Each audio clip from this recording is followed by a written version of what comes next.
Hi, my name is Megan Bever. I am book review editor for the Journal of the Civil War Era. And today I am having a conversation with Shae Smith Cox about her book, The Fabric of Civil War Society.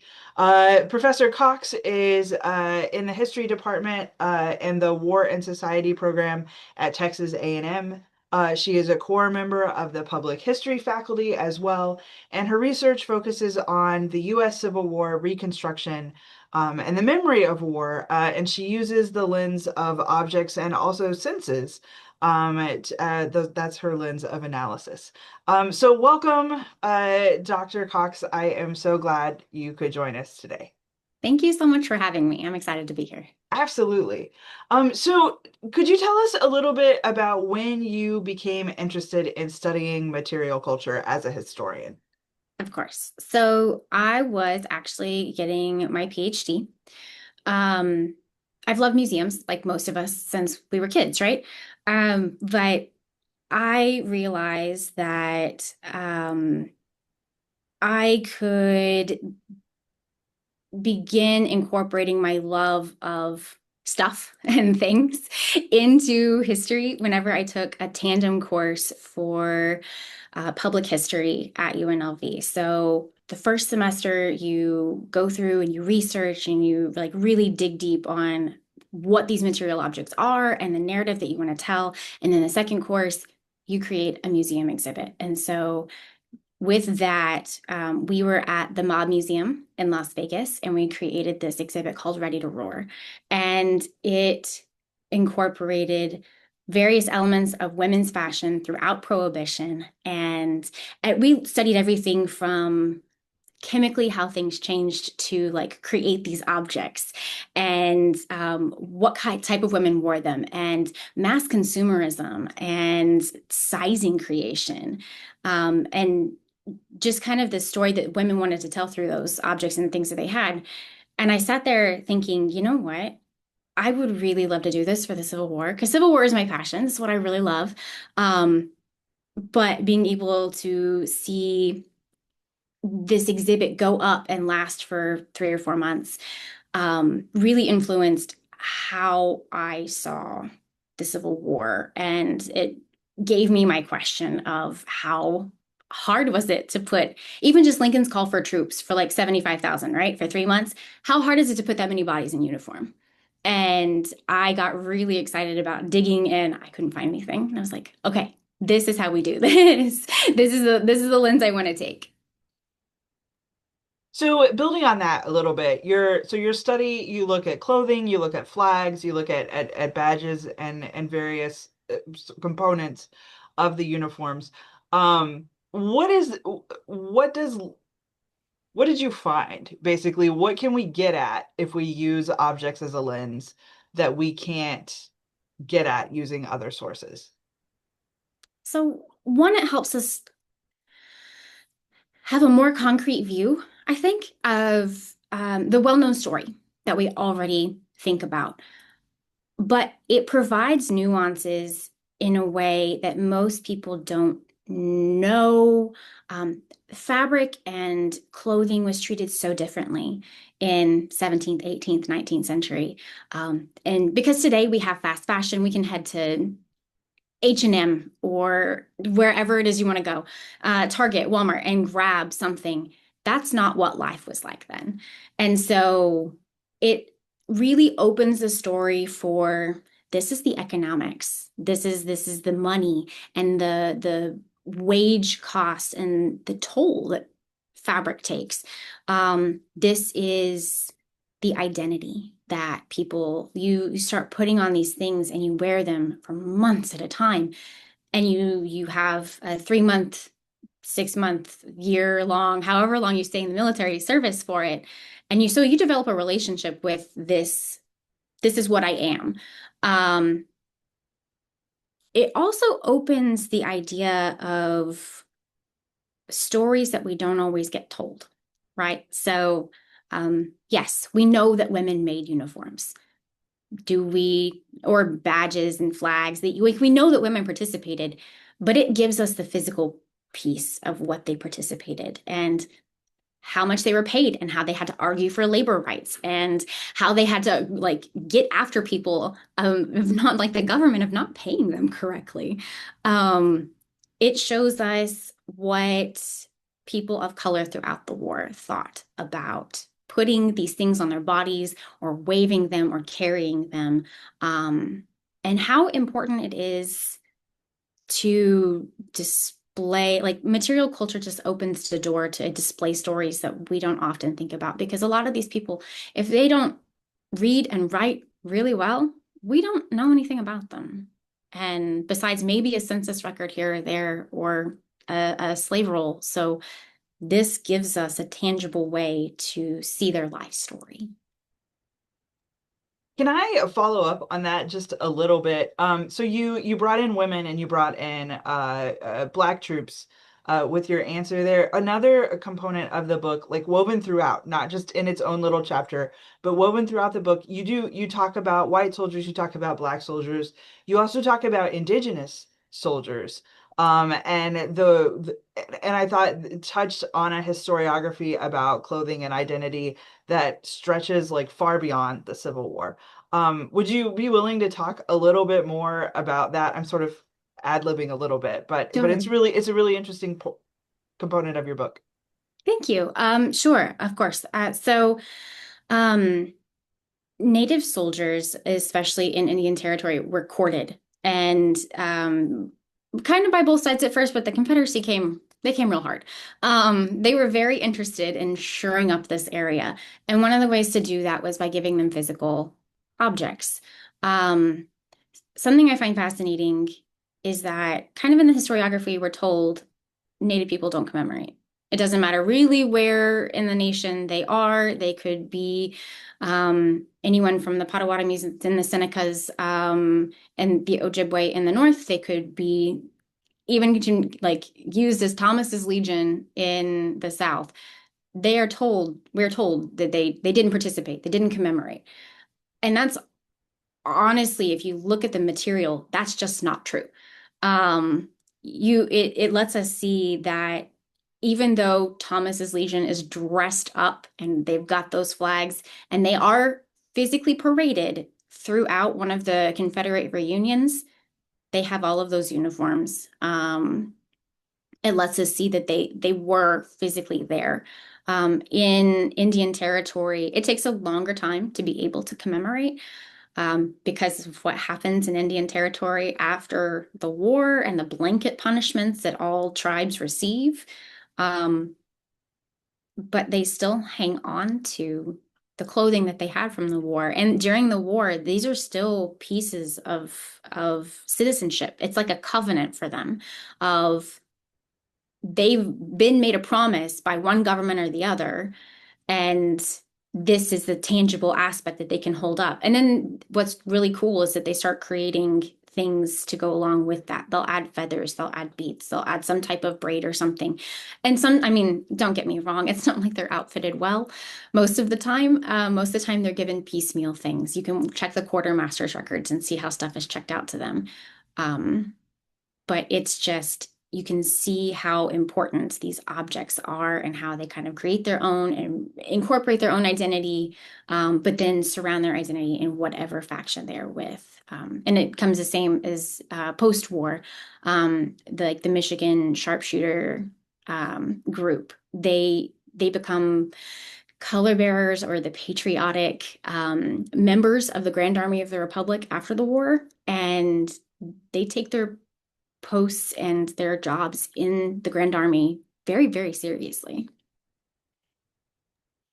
To build on that, your study really, you can see like a segue, right? That the use and the meanings of the fabrics change Mhm. as the war moves into Reconstruction.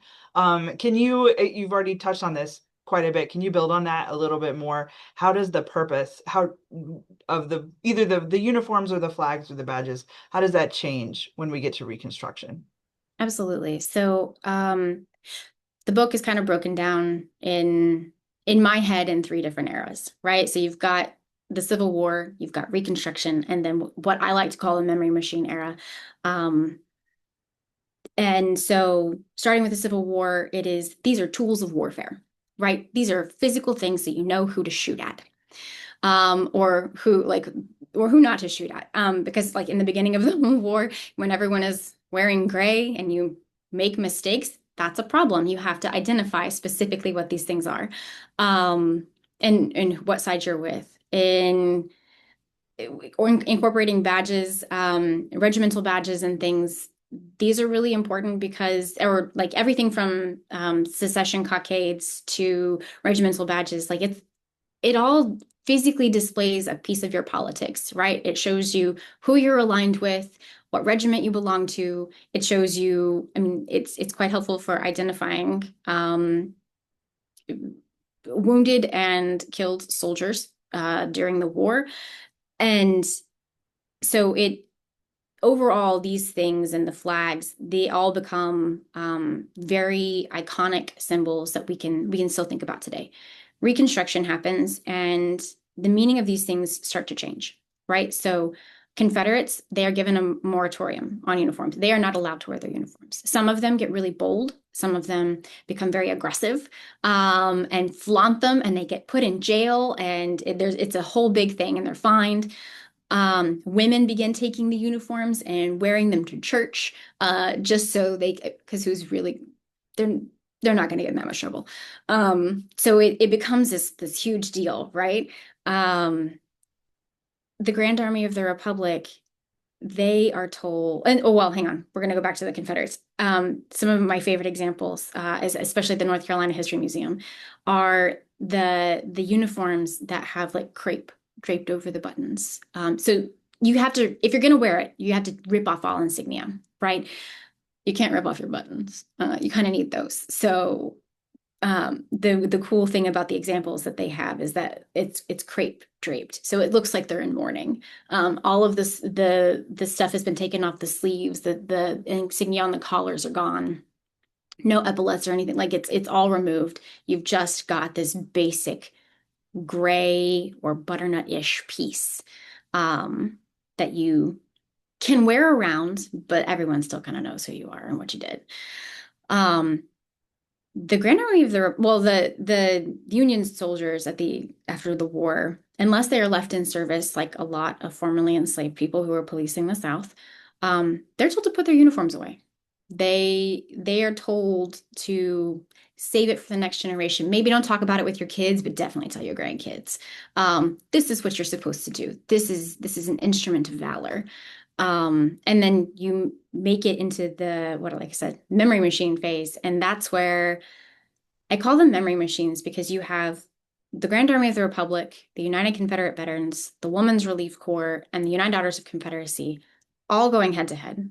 They all want to tell a story, and they tell that story through what they put on their bodies and what they display to everyone else. So that's kind of why I find material culture, and especially those three types of items, so fascinating throughout this 1859 to 1939 period, is because you can literally watch the meaning of identity and power and the struggle of citizenship throughout this period, and how it wraps in the 30s. And so one of the ironies, and maybe it's not ironic. I was thinking it was ironic, but now that I'm sort of listening to you talk, I'm not sure if it's ironic or not. Um, but you point out that, okay, so by the time we get to these memory machines, right, we're having these reunions, right, and we have the famous like blue and gray, and they like each other to an extent. Um, but you say like even as we're holding these commemorative events, the uniforms are like their intention with reunion, and definitely intention with reconciliation. Can you, again, you've touched on this, but can you speak more about that? So the entire thing, I mean, honestly, what I believe the entire thing, is when during the war, we all know the story, right? So you go from everything from gray to sky blue to butternut to like and like in some green, like everyone looks different. It's honestly depends. That's why it's, again, so fascinating. It honestly depends on where you get it from, how you get it. So, what manufacturer it comes from. Did it come from England or Ireland? Was it brought up through Mexico? Like, was it made in the respective places? That's all fascinating. That's not the story we remember. What we remember and what we think about is everyone who thinks of the Civil War can sit there, they can close their eyes for just a second and go, oh, well, the UN, like the US was blue and the Confederates were gray. And that's really how we get this, right? Whenever they're creating veterans uniforms, it's all a regulation color, it's all a regulation style. There are pamphlets that go out and people have to pay. They shell out. I think the equivalent of what I last added whenever I was calculating for inflation and things for this year is that a veteran suit, if you just have the bare minimum, is going to run you equivalent to us $900. That's a lot of money. So not only are we separating by class, we are separating by color. And if there's this huge debate that goes on for the 50th anniversary of Gettysburg in 1913, and it's, do we wear uniforms? How do we show up? What do we look like? How do we know who fought for which place? And the Confederates are the ones who come in and they beg, they plead to have their uniforms displayed. And it's because they've got these all new uniforms and they look really nice. And those are the iconic pictures that we show up with. Like that's what we end up seeing and are perpetuated throughout that era. And that's kind of how we get this romanticized version of the Civil War is everyone looks perfect, but everyone looks perfect in their respective colors. We're still shaking hands over a hedge. Like, we're not together at all. It allows them to not reconcile, to stay separate, but have a respectable story. That's all really like it's incredibly fascinating and thinking about how that all of those pieces are intertwined and produce these commemorative results. So one of the this really shows up in the epilogue or and also in the notes. But you have a personal collection I do. of these objects. And you're not the only person, right? The cool thing about the epilogue is that you get into how many people are still collecting these pieces, still prizing them. There's a market for them. There are places to trade and display them. So my first question is for you, like when did you start collecting Civil War objects? And then why do you think people are still so keen to hold on and treasure these pieces? So I started collecting Civil War objects whenever I was in graduate school. I started collecting for the project itself. So because of where I got my degree, which is UNLV, I'm in Las Vegas. A lot of the places that I would typically go to see museums are all the way across the country. And you know what? On a grad student stipend, that's rough. Um, sometimes. So if you are I felt like it was a little bit easier for me to be able to kind of surround myself with the objects that I had. Like I would go to the museums, I would talk to the curators, I would talk to the archivists, and then I was like, oh, okay. Like I've seen this at an antique store. I've seen this at a flea market. And so I started just collecting. My advisor at first was like, "What are you doing? What is happening here? Why is your office becoming full of things?" And you know what? If you look right up there, you can see museum boxes.